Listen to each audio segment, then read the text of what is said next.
Kia ora, g'day. Welcome to another build video for 3'6" models. Been a while. Today I'm going to do this NZ120 LC class coal wagon, as you see here. It's in two parts. This is the main part of the wagon, and then you've got the floor. So pretty straightforward, two pieces. It's got a bit of a ridge here.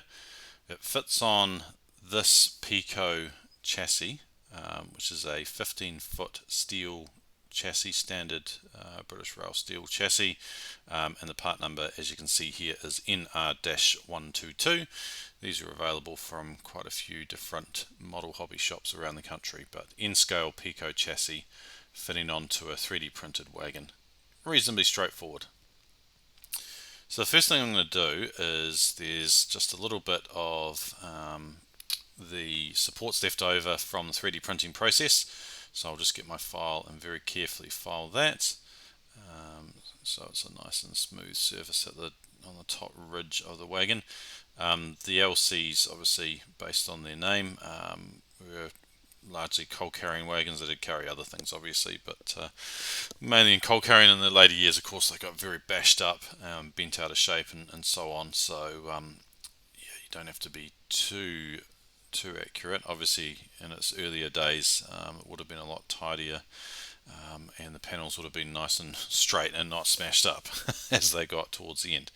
So yeah, bit of a clean up of the print, but it's actually pretty clean. I've done it so that it minimizes the build lines, which I found if I printed the whole thing together, sides and floor, it just wouldn't look as good. As you can see inside the wagon with the sides, yeah, it just fits nice and neat in there, the bottom of the wagon against the sides, because there's a small ridge on the inside of it.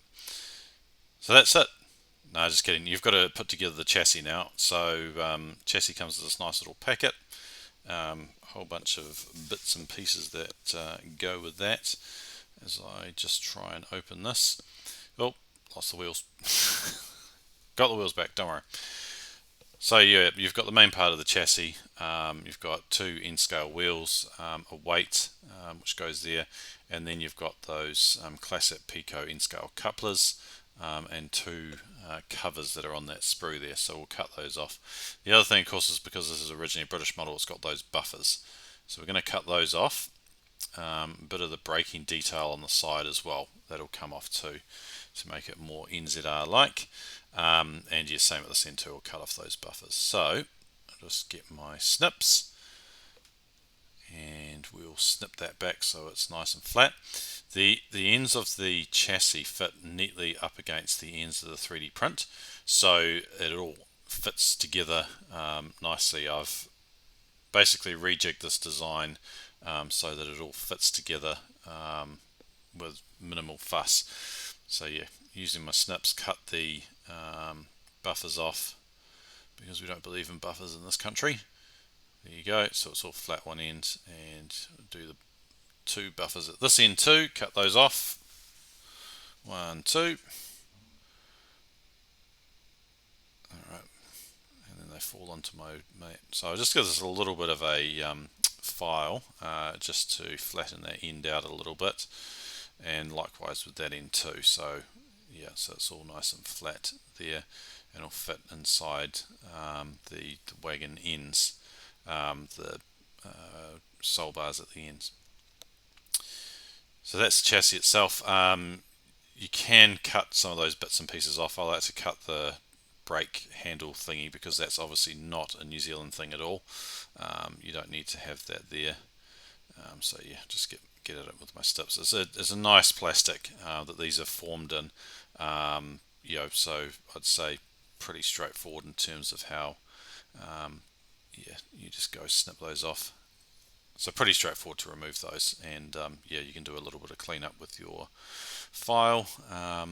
Make sure the things don't have those bits on them anymore. So there you go. You can also take some of the other bits off as well, but I like to leave those on, and they don't look too NZR unlike. So we'll put the weight on. It fits on that round thing there.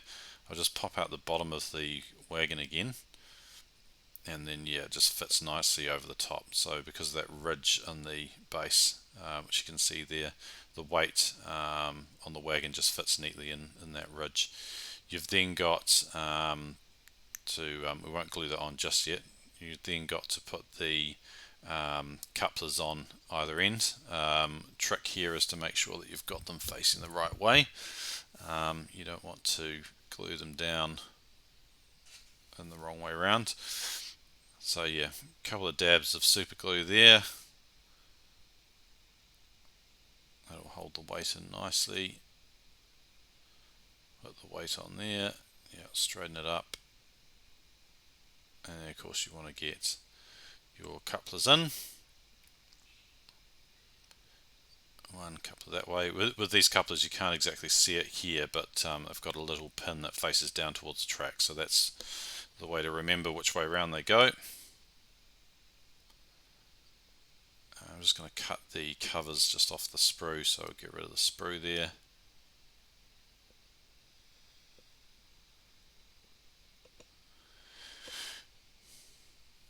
And we will very carefully apply just a teeny amount of glue there. The bottom of the wagon will go over the top of these as well, which also neatly holds it in place. But this glue is really just to hold those covers there. Now, normally I'd actually use my pliers, my needle nose pliers, to drop them in. But the way that Pico have designed the chassis, it actually fits together quite neatly. And you can, yeah, just make sure you can still move the couplers. Of course, don't get the glue into the actual pocket.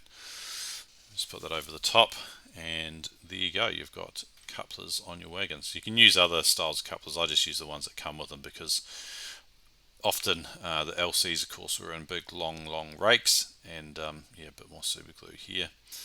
Good old Revel. I will get the tip on properly.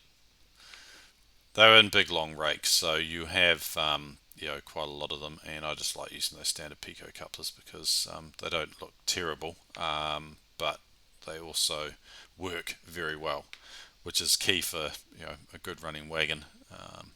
So yeah, just make sure that the floor is nice and square with the chassis, and then gently push the wagon body back down onto there. And just make sure that it all lines up. So it's a bit of a sandwich.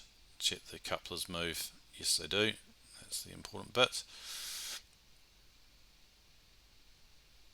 Now I'm going to actually just put the wheels in. They give you these plastic wheels, N-scale wheels. Might upgrade those to metal ones. I prefer metal, but they come with these plastic ones, so I'll put them in for the purposes of this video. But the good thing about the way that I've designed this is, of course, you can pop those wheels out at a later date and put in nice metal ones if you want.